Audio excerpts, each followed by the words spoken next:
L'édito de Djameldine Benchenouf. Salam alaikum, Azul Filaoun, bonsoir. Toutes les initiatives sont bonnes pour affronter ce régime, pour tenter de mettre fin pacifiquement, bien sûr, à son hégémonie sur ce pays, à son hégémonie, à sa mainmise sur ses ressources et pour le restituer enfin à son peuple. Oui, toute initiative serait la bienvenue, bien sûr, mais dans la limite de sa faisabilité et pour qu'elle ne devienne pas contre-productive, pour qu'elle ne donne pas de faux espoirs, pour qu'elle ne mène pas à l'impasse politique. Cette histoire de candidat du consensus aux prochaines présidentielles qui circule sur les réseaux sociaux, un candidat du consensus pour faire face au candidat du régime, me semble pour le moins improbable, tout à fait irréalisable, voire d'une ingénuité qui confine, excusez-moi de le dire comme ça, à l'analphabétisme politique. C'est un peu comme si quelqu'un qui n'a aucune expérience en architecture, ni même en maçonnerie, tentait de construire une grande maison à plusieurs étages, avec une cave et des murs en briques, sachant toute la technique, tout le travail très complexe, tout le savoir-faire que nécessite un tel ouvrage. Oui, demander ainsi à tout un peuple de désigner un candidat unique pour affronter celui du régime est vraiment comme vouloir faire construire une très grande maison, sans maçon, sans matériaux, sans plan et sans savoir-faire. Une maison en briques, sans ciment, sans fil à plomb. Comme ça. C'est aussi comme s'il suffisait d'un coup de sifflet pour convoquer le vent ou pour faire tomber la pluie.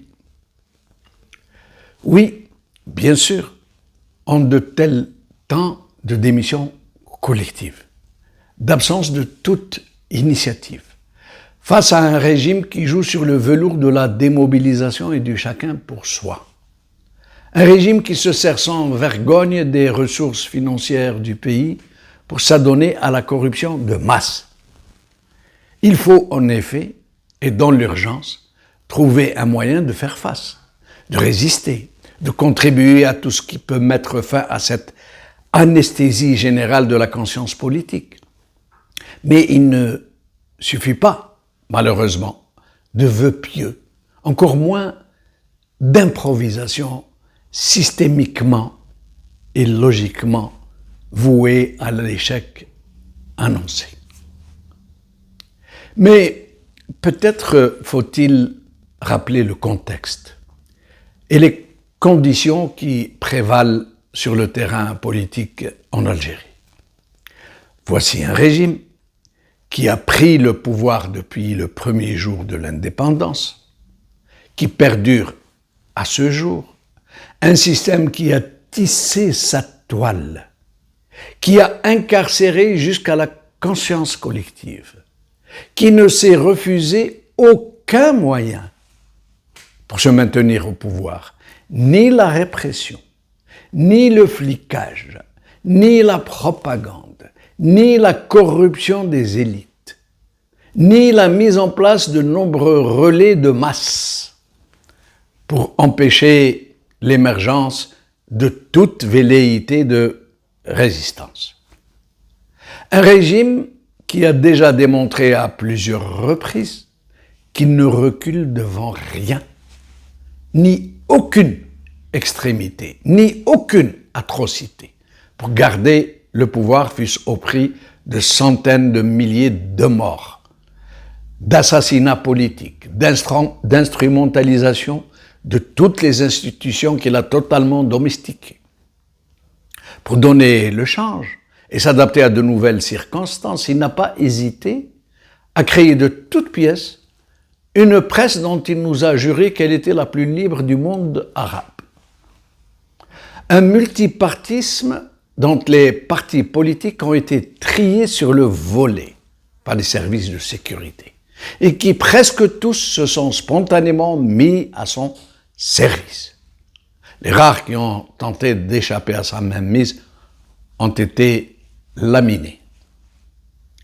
Voici un système dont les barons ont pillé les ressources du pays, quasi ouvertement, qui se sont installés à l'étranger avec leurs familles et leurs butins, un régime dont les différents clans ont eux-mêmes manipulé la rue pour régler leurs comptes les uns avec les autres, puis lorsque les manifestations ont débordé leurs petits calculs, qui n'ont pas hésité à noyer ces mêmes manifestations qu'ils ont eux-mêmes provoquées dans le sang.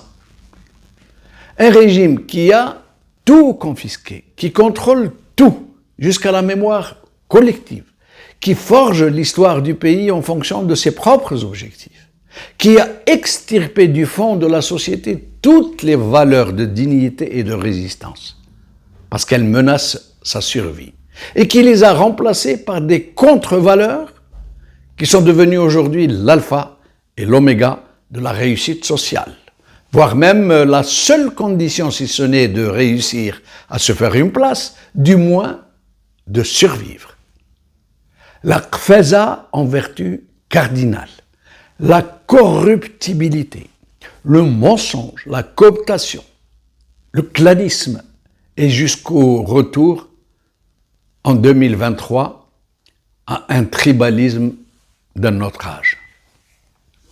Et ce serait dans de telles conditions, face à un tel système, à quelques mois seulement de la prochaine échéance présidentielle, que tout un peuple, savamment dispersé, atomisé par le régime, où tout le monde déteste cordialement tout le monde, une population traversée par des contradictions irréconciliables, chauffée à blanc par un régime qui a tout fait pour semer la haine et la division en son sein.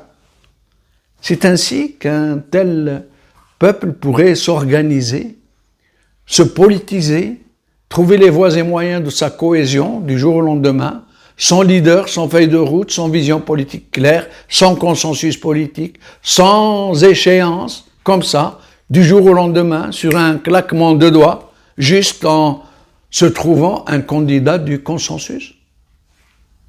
Par quel miracle un tel projet pourrait-il être possible? Sur quel fondement et avec quels moyens? Sous la direction de quel leader? Avec quels objectifs?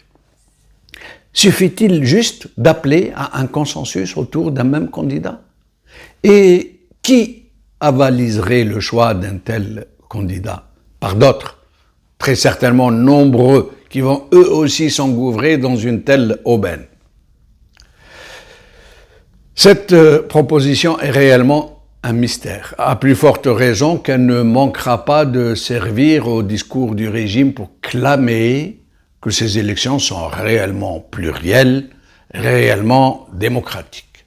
Un régime qui, de son côté, dispose de tout ce qui lui sera nécessaire pour mener rondement l'opération et faire élire celui qu'il aura désigné. Comme d'habitude. قال خير.